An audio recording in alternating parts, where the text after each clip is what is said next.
Bad S Ravi Kumar, badass Ravi Kumar, badass Ravi Kumar, badass Ravi Kumar, the greatest and the most unwanted sequel of the era. एक ऐसी movie जिसे बनाई गई उस badass Ravi Kumar, the greatest and the most unwanted sequel of the era. एक ऐसी movie जिसकी ज़रूरत ना होते हुए भी बनाई गई है। But I can bet one thing कि ये मूवी पास्ट मंथ्स में आई हुई काफ़ी मूवीज से बेहतर है, क्योंकि ये मूवी सब बड़ी ब्लॉकबस्टर मास मसाला मूवीज़ को उठाकर उन्हें एक पैरोडी की तरह अपने कहानी में यूज़ करती है। बट इस कहानी में 3 ऐसी चीज़ें हैं जो सारे मर्द जात को पसंद आने वाली है। पहली लैला की छोटी बहन, दूसरी रवि कुमार का पहला प्यार एंड तीसरी मधु।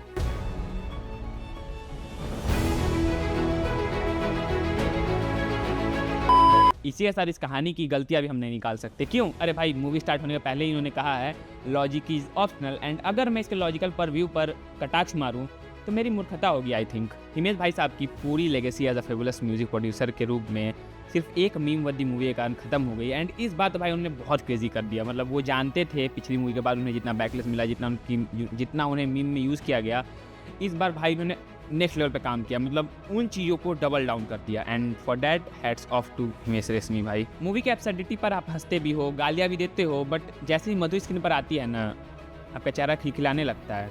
सी is the only reason you are the movie till the end. मैं जानता हूँ यहाँ पे थोड़ा ठड़क एंड थोड़ा सिंपिंग हो रही है मेरी, बट दैट द रियलिटी। मतलब वो एक साइड कैरेक्टर होते हुए भी मूवी में ज़्यादा इम्पैक्ट डालती है। And one of the reason जिसके कारण आप मूवी पूरी देख पाते हो, क्योंकि वो जब स्क्रीन पे आती है तो एक अलग फील आ जाती है कहानी में पूरी। बाकी ऐसे तो कहानी अक्सर लगती है हिमेश भाई के पोकर फेस के साथ। मतलब भाई बंदा एक पोकर फेस बना के स्ट्रेट फेस, सूखी हुई और जिनकी पपड़ियाँ छूट रही हों, उस फेस से आपको ऐसे घूर कर देखता है। उसके साथ हर बात के बीच में 4 डायलॉग्स फेंक कर मारता है। एंड ऐसे डायलॉग्स मारता है जिसमें भाई आपको हंसना है या फिर रोते हुए हंसना है, आप डिसाइड नहीं कर पाते हो।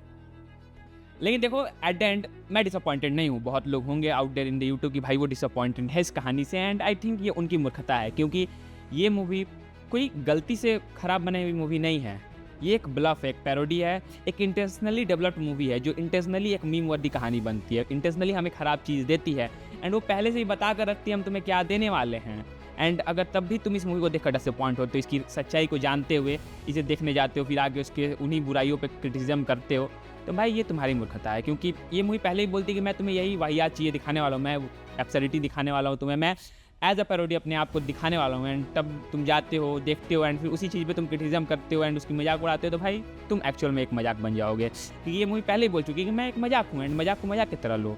लाइक इसकी जो पहली मूवी आई थी दी एक्सपोज, भाई that movie was technically parody to south cinema. क्योंकि मतलब उस टाइम पे जिस तरह से साउथ सिनेमा को देखा जाता था बॉलीवुड के लोगों के द्वारा, उसी दौर तरीके से उन्होंने उस कहानी को दिखाया। एंड इस बार ये कहानी सारी मास मसाला के बेटर ट्रॉप्स को उठाकर एक पैरोडी की तरह रखती है। I mean like RRR, Pathaan, Jawan, फिर से जो भी मूवीज़ आई हैं, विक्रम को भी विक्रम को का भी वो पूरा सीन जो उन्होंने क्रिएट किया था, वो सारी मूवीज़ को उठाकर एक पैरोडी की तरह हमारे सामने रखते हैं।